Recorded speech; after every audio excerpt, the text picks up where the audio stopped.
Na reta final de uma trajetória lendária nos bastidores da fama, revelamos a vida de um ícone. Este roteiro nos leva aos últimos dias de Elvis Presley. Entre os aplausos altos e a privacidade, vemos um homem lutando para ser autêntico apesar da fama. Nesse choque entre o brilho e a vulnerabilidade, surge uma história de paixão, legado e busca pela verdade do rei do rock. No vídeo de hoje, veremos a triste história dos últimos dias de Elvis Presley. Eu sou Patrick Costa e esse é o canal 33K.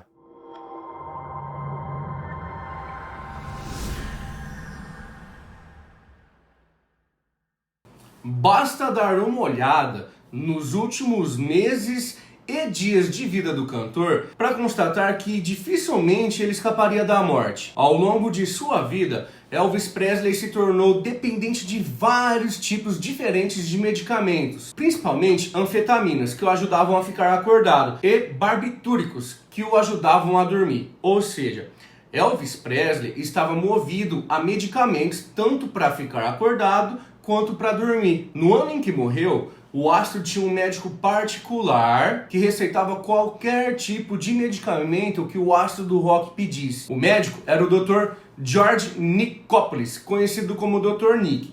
Dizem que nos últimos 20 meses antes da morte do cantor, Dr. Nick receitou-lhe mais de 12 mil comprimidos. Como desculpa, o médico dizia que se ele não prescrevesse os medicamentos para Elvis Presley, outras pessoas fariam isso. O relatório toxicológico da morte do astro do rock concluiu que tinha vários opiáceos em seu sangue.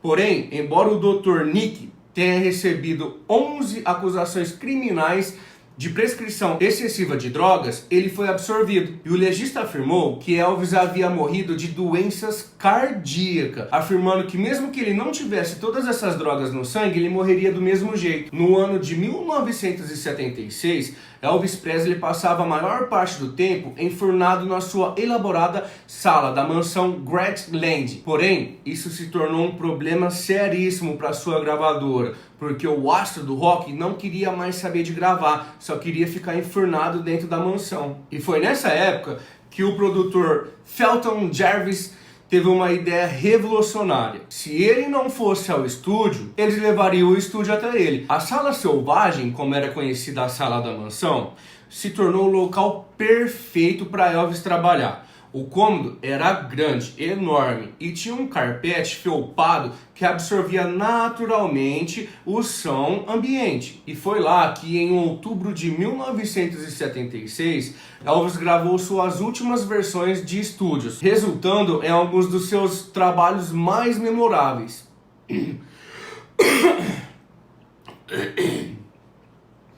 Vale lembrar que quando o rei do rock morreu, ele não tinha apenas problemas com drogas, pois também lutava contra a balança. Muitos dizem que ele estava um tanto acima do peso, e seus problemas com alimentação e peso influenciaram diretamente na sua saúde. Nos últimos meses de vida, Elvis consumia todos os dias calorias suficientes para alimentar várias pessoas. Uma de suas refeições favoritas era pão recheado com bacon, manteiga de amendoim e geleia. Aí dá pra ver o tanto de caloria que ele consumia, né? Sem falar nos lanches Não consegue, né?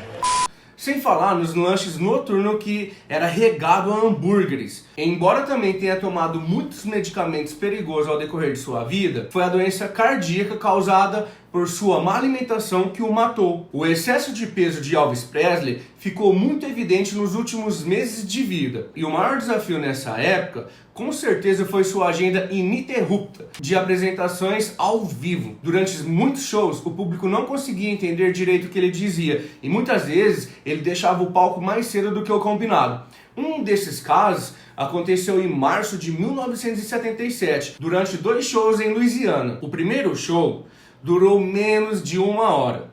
E o segundo show foi pior ainda, porque ele teve que cancelar sua apresentação, pois ele não conseguiu sair de uma cama de hotel para chegar ao local do show. O restante da turnê foi posteriormente cancelado, indicando que definitivamente Elvis Presley não estava com a saúde em dia. A morte de Elvis Presley é frequentemente usada como a típica morte de um astro do rock, uma tragédia causada por problemas de saúde e o uso excessivo de drogas. Mas o rei simplesmente estava ignorando seus problemas de saúde? Ou existia a hipótese de que ele estava tendo pensamento suicida? Em um recente documentário da HBO sobre a vida de Elvis Presley, a esposa de longa data do cantor, Priscilla, revelou que não tinha certeza se a morte de Elvis Presley foi realmente um acidente. Priscilla apontou que o astro havia escrito uma nota para um amigo em que afirmava que estava farto de sua vida. Ou seja,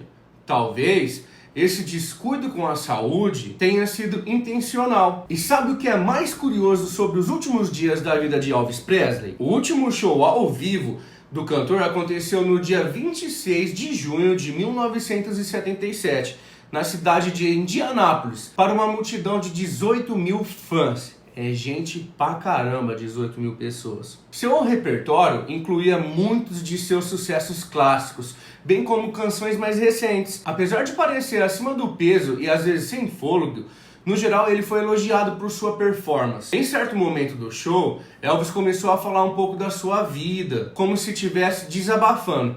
Esse desabafo aconteceu um pouco antes da sua última música e muitos ficaram se perguntando se no fundo, Elvis já sabia que a morte estava próxima. Após o show, ele ainda fez uma promessa que infelizmente nunca pôde ser cumprida. Ele disse: "Nos encontraremos de novo. Deus os abençoe.